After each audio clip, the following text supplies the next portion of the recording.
What is going on, guys? I am here in my garage again, and today we have something a little bit different, and we're actually going to be working on the Honda Element, which I have out here. She's actually going to get something different to make her full-time all-wheel drive. Alrighty, so here she is. I haven't started her up like in over, I don't know, a couple weeks, to be honest. So let's see if she starts up in one try. Woo, it's hot. All right, let's see. Let's put the windows down.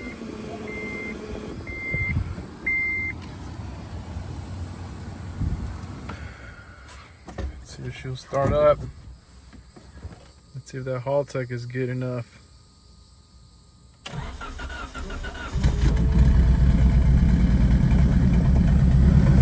Like a glove, brother. Running a little rough, but you're running good now. Oh yeah.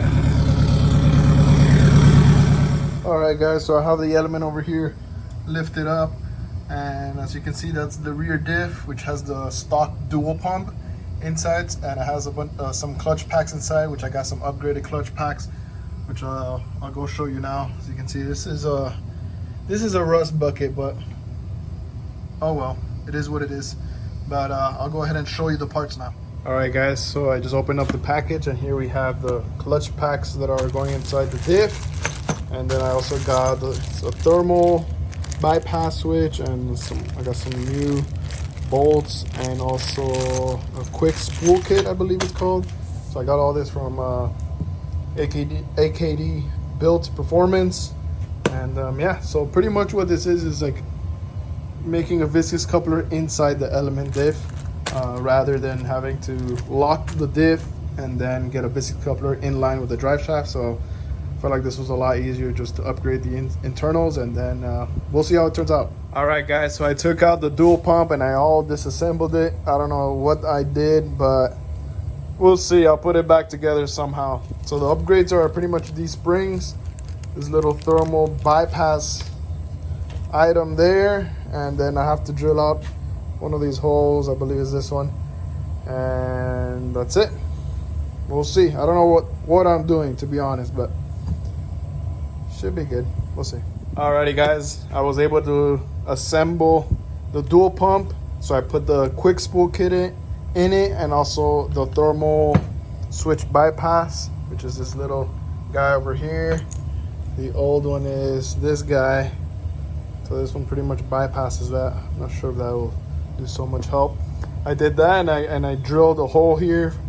Should have taken a picture of it, in order to allow more fluid to go in there and push this to activate the clutch packs. So now I'm gonna go ahead and do the clutch packs. Alrighty guys, so as you can see, this is the part of the clutch pack assembly, and these are actually the new clutches that are going in there, and these are the old ones. I have it out there, but these are the old ones. As you can see, the contact patch is a lot less than these new ones.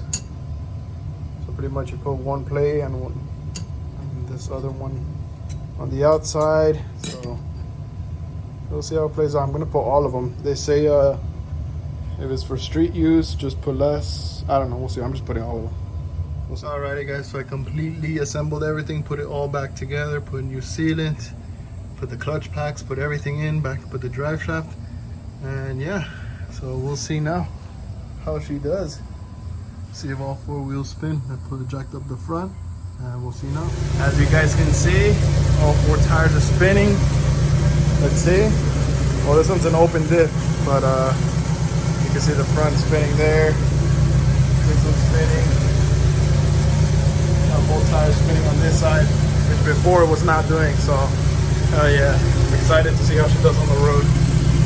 Alrighty guys, so I tested her out and she's working good so far. I have to go and test drive her. I already put oil and everything in diff, but she was working good. I mean, I put it in gear and it was moving, and then to put load on it, I just pressed my brake to see if only the front would move, but they were all moving. Obviously, besides, you know, both tires in the back, because it's still an open differential.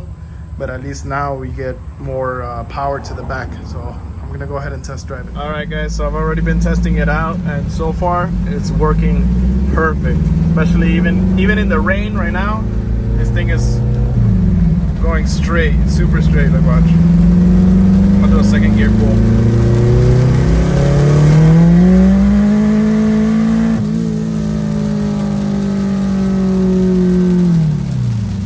Second gear, and it did not even pull me to the side or anything. It's literally straight, and it's completely... What was that noise? Uh-oh. I don't know, I heard some noise in the rear diff.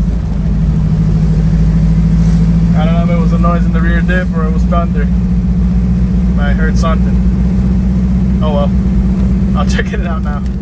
Alright guys, so I had to disassemble it once again because it was making noise. It looks like it was engaging way too early. So I had to take out where the clutch packs go. I took it off and I took out one clutch pack, which was, that's what I was supposed to do. So I took out one clutch pack, and now I'm gonna reassemble everything and test it out, and then we'll see how it does. So I took out the element for a test drive, and she is running A1. Now that I took out that last friction plate, now it's running beautiful. Before I was having some drive shaft issues, and it looks like it was just locking the differential way too early. So it was making a horrible noise, obviously, because what I've heard from the forums and read is that the differential gear ratio is different in the back. But so now I took out that friction plate, and now it has a little bit more slip, but now it runs awesome. Runs a straight line.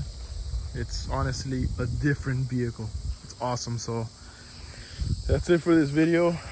Next thing I have to do to her is pretty much get some tires, and I think that's it. Also, I need to get the bigger injector so I can up the boost just a little bit. Right now it's running like 6 pounds, so it's doing good with the stock injectors, but it can't go more than 6 pounds. So I want to up it to like 10-12 max, but I need bigger injectors. So I'm gonna get bigger injectors and then tune it, and then that's it. I want to take her to the track to see how fast she's doing. I want to do a dyno video too to see how much power it's putting down. So yeah, until next time, see ya.